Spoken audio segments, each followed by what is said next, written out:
Well, it's later Tuesday than I normally record my Tuesday moments, but things have changed a bit. I came to Illinois to spend some time with the grandbaby, and I guess I'm not coming back because there's such a thing as a snowstorm. Going to be kind of changing people's plans, and I have the opportunity to not let it change my plans. I'm changing it before it does. And sometimes that's where we find ourselves. We don't want to pull the plug on something, so we wait too long, and then we get into situations where we wish we would have made some better decisions earlier. So instead of me finding myself in the middle of Wisconsin trying to drive through ridiculousness, I'm just staying in Illinois and enjoying a grandbaby. But I want to read you a verse out of Psalms 33. It says, "We wait and hope for the Lord. He is our help and our shield. In him our hearts rejoiced, for we trust in his holy name. May your unfailing love be with us, Lord, even as we put our hope in you." You know, we put our hope in a lot of things. And when we were kids, anytime there was a snow, anything, we put our hope in the fact that school was called off.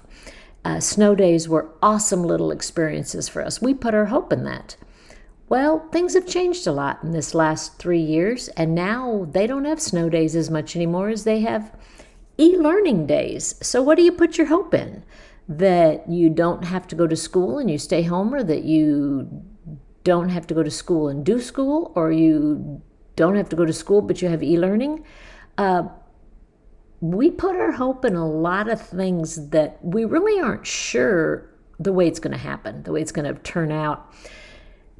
And then when it doesn't turn out like we want, we have our hopes dashed. It's really interesting when we place our hope in who God is and what he will do. It might be an e-learning day for us, but it's not going to be a disappointment. Much of our lives we spend hoping, and that's a good thing. We want to hope. Without hope, we sometimes don't want to get out of bed.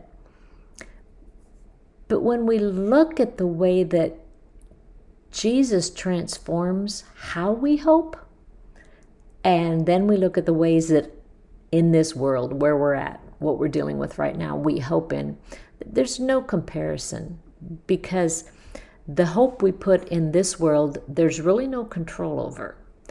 We're at the mercy of others. We're at the mercy of weather. We're at the mercy of things we can't control. But with Jesus, there's a certainty that, number one, what is best for us will happen. Number two, that it will be better than we could have planned it. And number three is, if we choose to take our focus off our disappointment, we will see that the things that Jesus has in mind for us glorify him much better and much deeper and much longer than what we might have hoped for.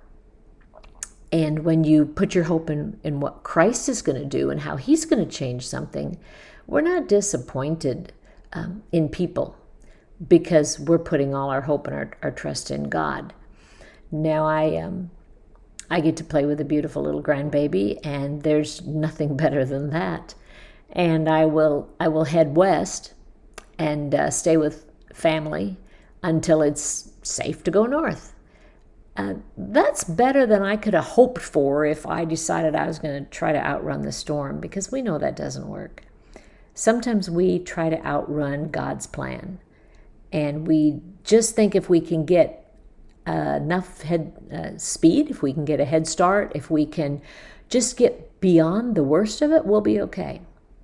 That's hope that doesn't work. But if we hope in the fact that Jesus will handle things and God will take care of us, and our faith in him is what will be stronger, it changes how we hope. And so maybe take a look at the things you're struggling with. Are you trying to outrun them? Are you trying to outplan a blizzard in your life? Or are you just saying, Lord, we're going to sit back and think about it, and I'm going to put my trust in you, and I'm going to make decisions based on how I hope in you, not what it looks like from what I can or can't see in the middle of a blizzard. It's gorgeous down here. It was beautiful today. It's going to start raining, I think. But But my hope isn't what the weather people are going to do. It's just, Lord, you will handle it. You will work it out. And I'm just going to sit back and let you do that. And I'm not going to hope for the best. I'm going to place my hope in you. Have a good one.